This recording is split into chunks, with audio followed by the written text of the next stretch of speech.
Hello super people, welcome to the golden age of super heroes episode 2।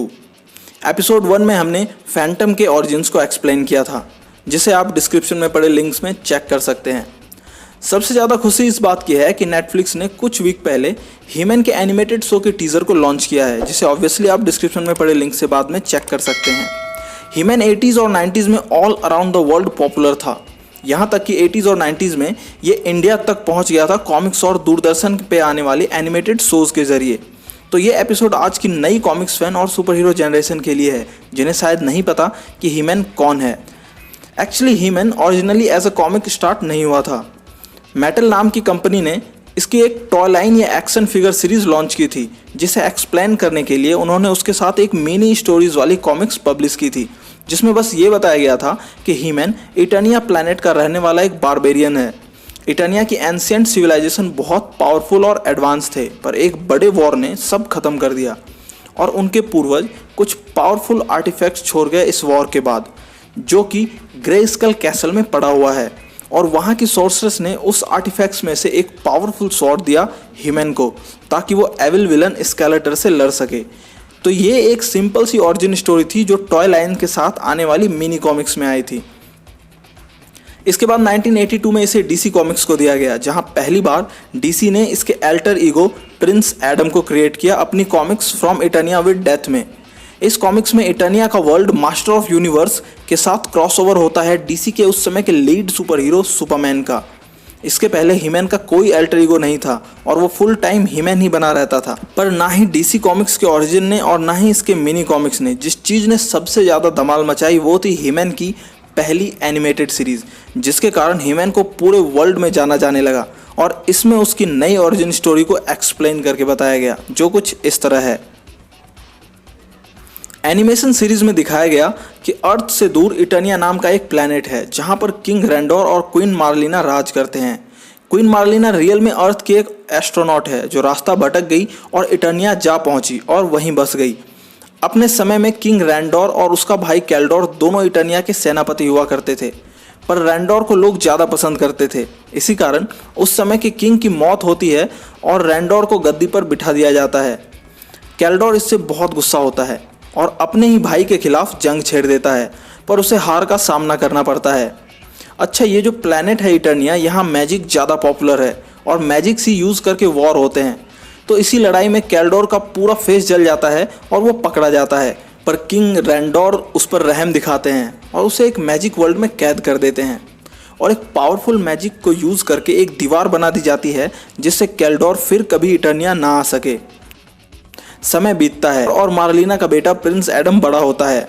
वो एक simple सा लड़का होता है, दिल का साफ, कोई एक्सेप्शन नहीं। लोग उसे लेजी और निकम्मा समझते थे और उनको लगता था कि ये अगला राजा बनने के भी काबिल नहीं है। दूसरी ओर कैल्डोर उस मैजिक वर्ल्ड में बहुत साल रहकर ब्लैक मैजिक सीखता है और बहुत बहुत पावरफुल होता जाता है। इतना पावरफुल कि वो मैजिकल वॉल को तोड़कर इटर्निया पहुंच जाता है और अब उसे रोकने वाला कोई भी नहीं था। तो कैसल ग्रेस्कल मतलब ग्रेस्कल महल में रहने वाली जादूगरनी सजेस्ट करती है कि उन्हें किसी को चुनना होगा ग्रेस्कल के पावर के लिए, ताकि वो कैल्डोर को हरा सके। ग्रेस्कल एक्चुअली में इटर्निया के पूर्वजों का महल है और यहाँ ग्रेस्कल नाम का एक योद्धा रहा करता था, जिसके पास पावर स्वॉर्ड था और ये स्वॉर्ड उसके जाने के बाद यहीं ग्रेस्कल कैसल में पड़ा हुआ था। इस स्वॉर्ड की देखरेख सॉर्सरेस और उसकी टीम करती थी। तो अल्टीमेटली प्रिंस एडम को चुना जाता है, क्योंकि वो दिल का बहुत साफ है, राजघराने से है और वो इस पावर का कभी गलत इस्तेमाल नहीं करेगा। एडम पावर स्वॉर्ड को लेता है और उसे बस कहना होता है,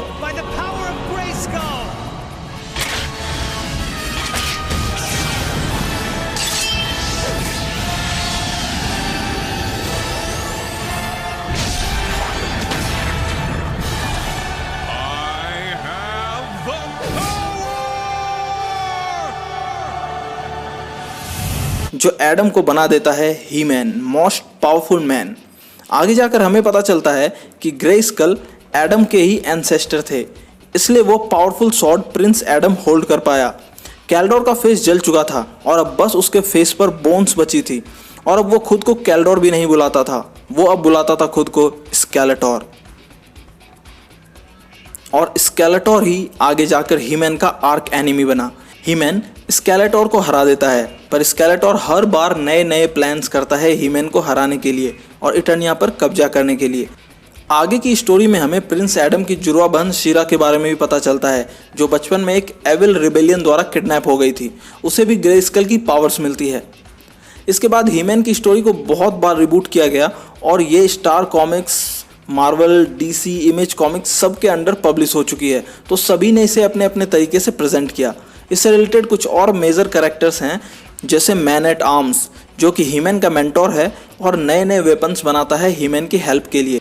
मैन एट आर्म की बेटी है टीला, जो बचपन में प्रिंस एडम की फ्रेंड थी, पर बड़ी होकर वो रॉयल गार्ड बनती है, जिसका काम था प्रिंस एडम को किसी भी हालत में प्रोटेक्ट करना।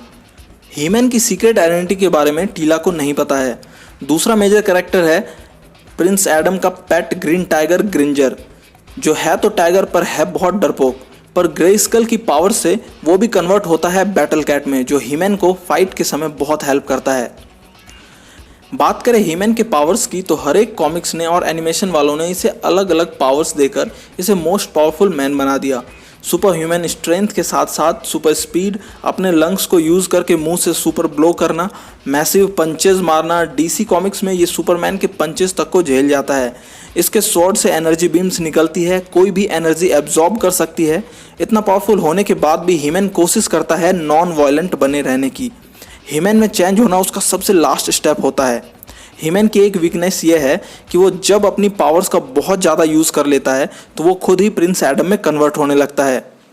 ये 1987 में इस पर एक लाइव एक्शन मूवी बनाई गई, पर वो कुछ चली नहीं, जो कि ऑब्वियसली फिल्म मेकर्स की गलती के कारण, जहां उन्होंने अपनी मर्जी से नए नए कैरेक्टर्स ऐड कर दिए। इसमें हीमैन अपनी आइकॉनिक स्वॉर्ड को कम और गन्स यूज़ करता है, और इस मूवी में प्रिंस एडम नाम की कोई उसकी सीक्रेट आइडेंटिटी थी ही नहीं, उसका जिक्र तक नहीं था।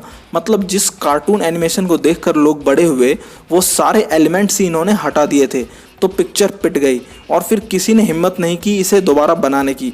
समय आगे बढ़ता गया, बिग स्क्रीन पर सुपरमैन, बैटमैन का राज होने लगा, और ये अपने ज़माने का सबसे पॉपुलर हीरो इन नए हीरोज़ के बीच कहीं गुम हो गया। पर नेटफ्लिक्स ने उस नॉस्टैल्जिया को फिर से जगाया है He-Man master of universe animation series के जरिए।